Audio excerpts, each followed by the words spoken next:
Olá, meu amigo, minha amiga, muito obrigado por vocês estarem aqui no nosso Portal do José, iniciando mais uma semana com esse nosso primeiro encontro de segunda-feira, trazendo informações muito importantes e análises ainda sobre o impacto dos últimos acontecimentos políticos que aconteceram aqui do lado, na Argentina, mas que nos interessam muito aqui no Brasil.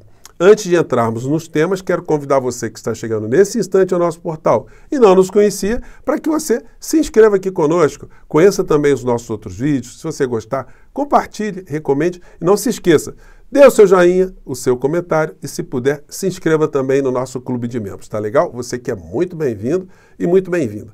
Gente, todos nós que nos ocupamos em acompanhar a realidade política aqui no Brasil e no mundo e que estamos vendo os desdobramentos do processo eleitoral na Argentina, aqui nos canais no Brasil, percebemos uma situação muito diferente de outros momentos, né? Há um misto assim de preocupação, de perplexidade, de surpresa, de muita inquietação.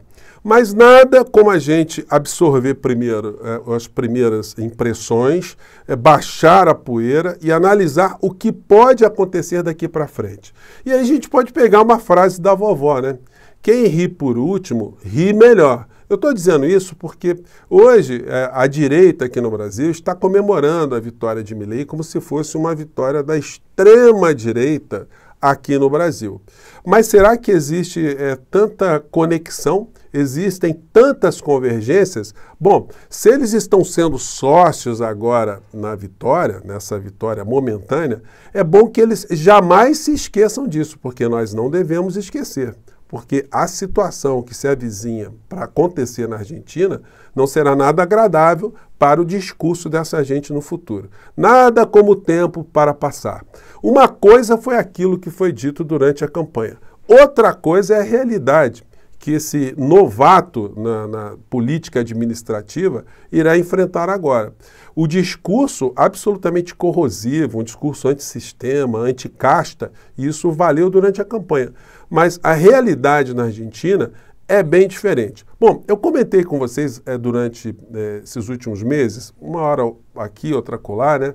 Algumas impressões que eu estava tendo do processo eleitoral na Argentina. Eu estive na Argentina, conversei com muitas pessoas e quando eu percebi, conversando com populares, com trabalhadores, né, que a figura do Milei estava tendo um discurso, que estava tendo uma receptividade muito grande, eu achei que ele tinha chances mesmo de vencer as eleições. Tanto é que várias vezes que eu comentei aqui no nosso portal, eu sempre coloquei essa perspectiva em primeiro plano, né, dele vencendo as eleições. Mas o que aconteceria após as eleições? Bom, se ele tentar manter toda a plataforma durante o processo eleitoral, que ele disse, né? Eu disse que ele não duraria 3 meses. Só que tem um negócio, ele já mudou completamente aquilo que ele dizia anteriormente. E a sua ruptura com a suposta casta, essa aí logo, logo vai ser percebida.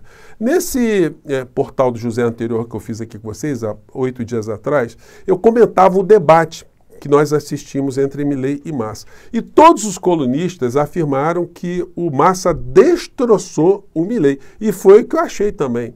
Só que no final eu coloco uma interrogação, né? Eu coloco o seguinte, uma coisa é a interpretação que nós estamos fazendo do debate. Outra coisa é o que está acontecendo no submundo da internet. Qual tipo de percepção que a sociedade, que já está inclinada em votar em Milei, está achando dessa história. E outra coisa também, né? Os grandes veículos de comunicação na Argentina, eles deram um apoio velado ao Milei, mas ontem eles fizeram mesmo uma cobertura assim, bem descarada, né, a favor de Milei. Então, isso poderia ter tido uma influência muito grande, como parece que teve, né? Bom, mas a realidade agora é que vai dizer algumas coisas para o povo argentino. Como dizia o Didi, também filósofo do futebol, treino é treino, jogo é jogo. Bom, e aí analisando aqui o discurso de vitória do Milei, tem algumas características muito curiosas. Em primeiro lugar, do ponto de vista moral, será que dá para dizer que foi uma vitória de uma linha moral que aqui no Brasil ficou governando aqui o nosso país e que agora se aplicará na Argentina? Bom, tem situações muito curiosas, né? No discurso inteiro de Milei, ele não citou nenhuma vez a palavra Deus, a palavra pátria e a palavra família. Isso diz algumas coisas para a gente. E depois, no discurso dele, ele fez vários agradecimentos, mas ele, como disse a vocês, em um momento ele colocou Deus na história. Ele agradeceu a todos da equipe dele, a Karina, que é a irmã dele, agradeceu os integrantes da campanha, da Liberdade Avança, agradeceu os fiscais, agradeceu ao Macri, depois agradeceu a Burrit, que foi a candidata da direita no primeiro turno, enfim. E depois ele começou a fazer os discursos um tanto ou quanto messiânicos, que começa agora o fim da decadência da Argentina. Acabaremos com o Estado onipresente. Então, o Estado vai minguar num país que tem injustiças sociais ainda muito grandes, né? Embora, por incrível que pareça, eles estejam num patamar, em termos de IDH, acima do que nós temos aqui no nosso país. Disse que vai defender sempre a propriedade privada, chega do modelo de casta. Como chega do modelo de casta se ele está agora acoplado com uma casta que veio por trás dele? Ele não vai fazer concessão nenhuma a essa casta? Ele vai manter o discurso de ruptura com essa casta? O Congresso Nacional Argentino é composto também, como aqui no Brasil, por várias oligarquias, vários interesses, mas também com um movimento que a gente chama de peronismo, né? Ou identificado com peronismo, que é uma espécie de getulismo que manteve raízes muito fortes na Argentina em vários movimentos, né? Então ele vai poder atropelar tudo? Bom, aí disse que, de um certo modo, né, que ele acenou também com uma coalizão, todo mundo que quiser vir para ajudar pode vir, enfim, né? E que as mudanças precisam ser drásticas. Ué, se ele tentar fazer mudança drástica, aí eu pergunto para você, precisa ser cientista político para dizer que alguém que queira tirar direitos sociais numa pancada só, aumentar tarifas, suprimir direitos, dolarizar a economia, com a grande parcela da população argentina não tendo $1 no bolso, e mais, né? E o governo da Argentina não tem reservas em dólar para começar a pagar salário em dólar, pegar dinheiro em dólar, né, em banco, para poder distribuir, para poder movimentar a economia sob esse particular, sob essa característica. Então, gente, não precisa ser cientista política, né? Que a sociedade foi abandonada pela classe política, aquele discurso, né? E que tem compromisso com a democracia, com o mundo livre, mas que não vai admitir nada de violência. Ou seja, se alguém quiser fazer protestos, ele imagina que vai jogar duríssimo também, vai usar a violência também. E que o futuro da Argentina é o futuro liberal e vamos festejar. E aí tem algumas situações que certamente pintaram, né, na cabeça de muitas pessoas. Como é que na Argentina uma figura que é o ministro da Economia, que está com a economia totalmente destroçada, consegue virar candidato? Ou seja, é quase alguém escolhido para perder, né? Porque se houvesse uma sensibilidade política maior, não seria uma pessoa que tem tantas vidraças para serem quebradas que deveria enfrentar alguém que vem com um discurso antissistema. Então, o melhor candidato para o Milei era alguém com o perfil de Sérgio Massa. Mas o Sérgio Massa, gente, aí tem uma coisa, né? Deixa eu tirar aqui o Milei aqui da... Se eu pudesse classificá-lo como político, ele é um político super articulador, alguém que vira, por exemplo, presidente da Câmara como ele virou na Argentina. Seria uma espécie de Arthur Lira ou de Eduardo Cunha, né? Sem entrar aqui nos aspectos de corrupção, mas um cara que conseguiu trafegar desde a juventude, se filiando, né, na juventude a um partido de direita, um partido bem de direita, que foi fundado por um general também, que participou da ditadura na Argentina desde os anos 50, desde as primeiras rupturas institucionais. Ele apoiou o Macri nas eleições de 2015, veja só. Ele apoiou o Macri, que hoje está apoiando o Milei, e que é um milionário, faz parte da casta e detém controle de vários meios de comunicação na Argentina.